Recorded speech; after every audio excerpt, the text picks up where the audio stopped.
That's it for our first round of our mock NFL draft. We're just doing the first round, folks. We could be here all night talking about the whole entire draft. But just a couple of things we're going to go over now, and we're going to try to do this on the fly here, is talk about this first round of the NFL draft. And Brandon, you mentioned that Alabama had, I think, 8 picks in the first round. 8 players go in the first round. It seems like, maybe because of the pandemic and maybe because that some of the smaller schools didn't have a season this past year, that a lot of the big Power 5 schools have, they usually have most of the prospects. But this year, you look at our picks, really it's only, Trey Lance out of North Dakota State, who people have been talking about since day one, and then Zaven Collins out of Tulsa, that are non-Power 5 players. I think everybody else, if I might be getting this wrong, but I think every other player we selected went to a Power 5 school.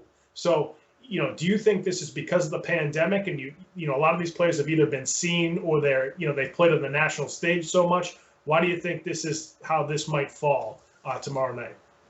Well, no, I think it does play into it, the pandemic, a little bit, because you even had some of these guys opt out and they're still being seen as first-round talent. And that's because what they did last year was enough. They put enough on game film for the scouts to be able to see.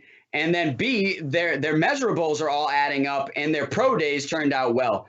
And here's another thing, too. I had tweeted it out, too, is I think the pro days pretty much helped out everybody, because you didn't have the normal combine, right? We didn't have the normal combine in Indianapolis.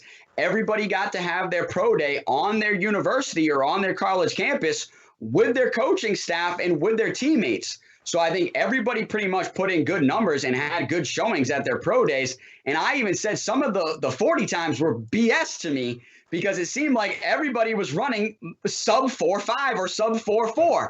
And I'm like, that is BS. Not everybody is that fast. And so I think that has to do with your coach being on the clock at your pro day. And even some of the scouts, and just not being in Indianapolis and having to go and travel to all these pro days. But I also think, and we've talked about this in the past, if you're looking for a sure bet, first round picks, you have to pay them a lot. They're locked into 3 or 4 year contracts automatically. So you are tied to these guys, whether you like it or not. And some of them can't pan out, AKA Ryan Leaf. If you have Mac Jones or Trey Lance go early in the top 3 picks, it's going to set up a potential Ryan Leaf situation in the future, because you don't know if these guys are going to pan out, but you're going to have to spend a lot of money to see if they even do pan out. So if I'm going to go ahead and roll the dice and have to spend that much guaranteed money, I'm going to look to spend it on a guaranteed guy out of a Power 5 school, okay, like a Justin Fields, like a Trevor Lawrence, that have won national titles, that have played on the big stage, that are ready to go.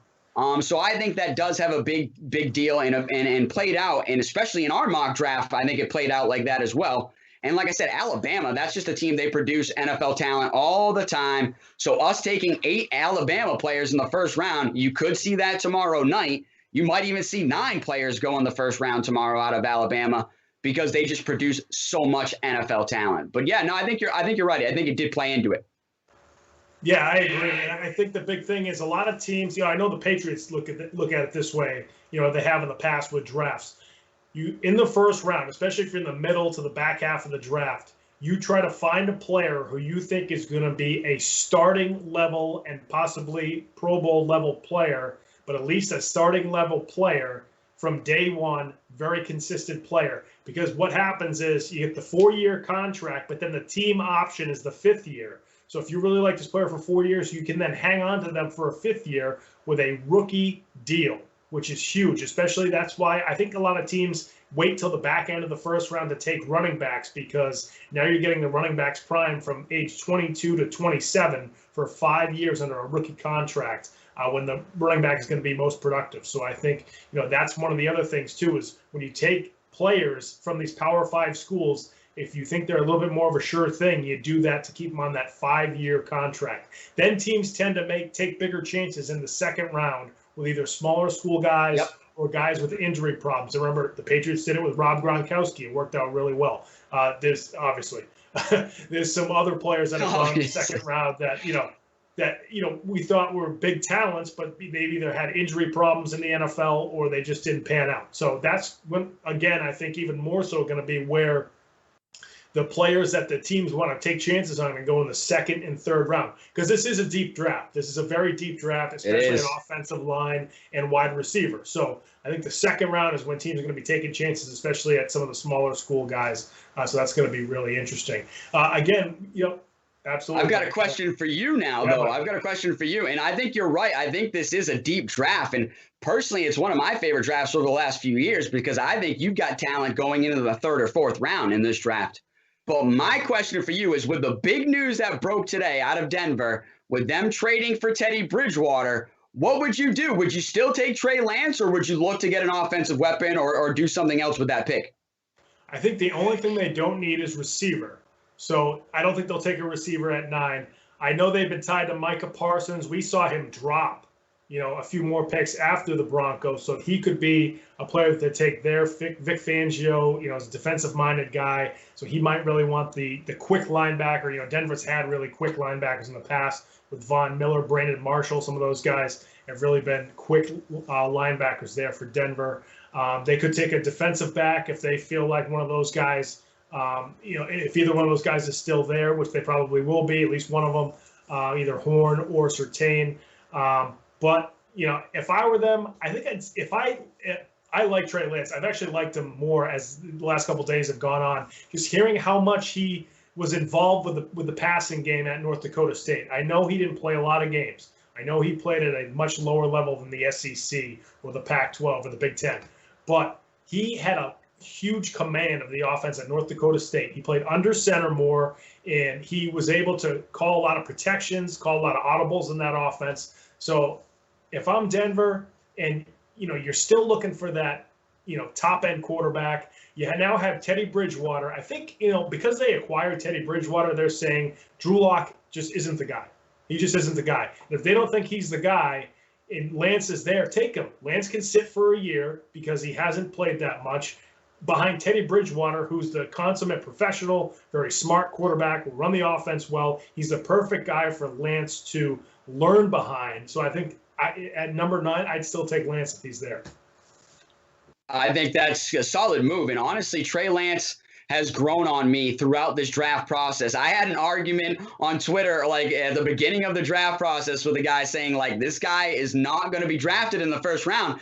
But honestly, I think now he is. He definitely is going to get drafted in the first round. I still think, though, he's arguably the third best quarterback available with Zach Wilson. I've got to go with Trevor Lawrence ahead of him, obviously. And I've got to go with Justin Fields ahead of him, man. And if Justin Fields doesn't get drafted ahead of him tomorrow, I think it's going to be a huge mistake for whatever NFL team does. But I also think if you get Trey Lance, you're not going to miss out. You're going to get a good player. He's going to develop. He's a young, mobile quarterback. He can throw the ball down the field. So I think why not take a chance on Trey Lance? But if I'm the Broncos, here's what I think is happening right now. I think that they think Drew Lock has got a little too comfortable thinking that he's the starter, has no competition. So let's bring in somebody. Now we have a quarterback competition. Hey, Drew, you're going to have to prove you are the guy now to be our starting quarterback.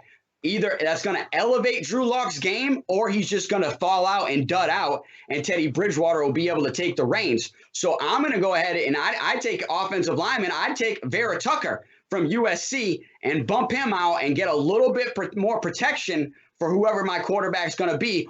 Or if I'm Vic Fangio, guy loves defense, try to get that defender to go and fit into my system. But yeah, I think what they're doing right now is creating a quarterback competition for Drew Lock to see if he is the man or not. Yeah, that's very interesting. I think that's huge. That's going to determine the pick. Do they think Drew Lock's the future of the quarterback position for the Broncos and just needs either to learn behind Teddy Bridgewater or get a foot in the ass, essentially, to try to become the starter for the Broncos?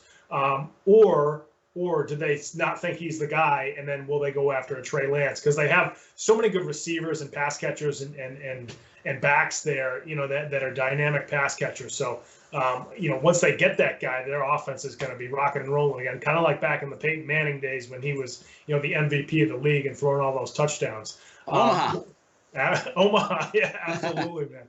One final thing, I'm going to put you on the spot here. I know that there's so many players to think about. Who's a guy that we didn't pick in the first round who you think either might be picked in the first round, or a guy that you think is going to be great value in the second round? Oh, man, that's tough, honestly. That's such a tough question. I might even have to go back to my notes, to be honest. But it's one of those things where I think, like I said, you might see Mac Jones drop to the early second round, and he would be a steal, I think, early in the second round. But I think the other guy is Travis Etienne. Most people have Travis Etienne going in the second round within the first 5 picks of the second round.